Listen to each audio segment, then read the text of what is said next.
2026 का गणतंत्र दिवस कुछ खास था। यहाँ सैन्य ताकत और गहरी सांस्कृतिक शान दोनों एक साथ दिखे।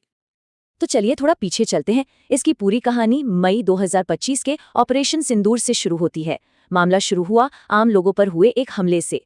जवाब में भारत ने आतंकी ठिकानों पर सटीक हमले किए। सबसे दिलचस्प बात ये थी कि पहली बार भारतीय राफेल जेट्स ने चीनी एयर डिफेंस सिस्टम को जैम कर दिया। इसी संघर्ष के बाद भारत की एक नई स्ट्रेटेजिक पॉलिसी सामने आई, जल और रक्त सिद्धांत। इस नई पॉलिसी के दो मेन पिलर्स थे। पहला मिलिट्री एक्शन, जिसमें एडवांस्ड ड्रोन वॉरफेयर भी शामिल था, और दूसरा था नॉन मिलिट्री एक्शन, जैसे सिंधु जल संधि को सस्पेंड करना और बॉर्डर क्रॉसिंग बंद करना। इस पूरी डॉक्ट्रीन का आधार था प्रधानमंत्री का ये बयान, आतंक और बातचीत साथ नहीं, पानी और खून साथ नहीं बह सकते। और यही नया कॉन्फिडेंस 2026 की परेड में भी दिखा, एक नई बैटल एरे फॉर्मेशन के साथ।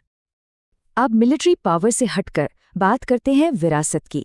परेड में वंदे मातरम के 150 साल भी मनाए गए, और इसकी थीम पूरे सेलिब्रेशन में दिखी, बैंड परफॉर्मेंस से लेकर खास फूलों की सजावट तक। इतिहास से ये कनेक्शन सिर्फ यही नहीं रुका, हमारे तिरंगे की 1906 से 1947 तक की यात्रा भी दिखाई गई। अलग अलग राज्यों की झांकियों ने भी देश की डाइवर्सिटी दिखाई, जिसमें कल्चर से लेकर टेक्नोलॉजी तक सब कुछ था। ये सेलिब्रेशन सिर्फ परेड तक ही नहीं था, भारत पर्व जैसे इवेंट से आम लोगों की भागीदारी पर भी फोकस था। एक और खास बात, करीब 10,000 स्पेशल गेस्ट्स को बुलाया गया, जिनमें सफाई कर्मचारी और साइंटिस्ट भी शामिल थे। तो इन सब चीजों का मतलब क्या निकलता है? ये एक नए कॉन्फिडेंट और मुखर भारत की इमेज प्रोजेक्ट करता है।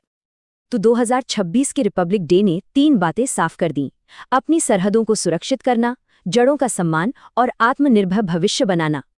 तो हार्ड पावर और सॉफ्ट पावर का ये मिलाप एक बड़ा सवाल खड़ा करता है।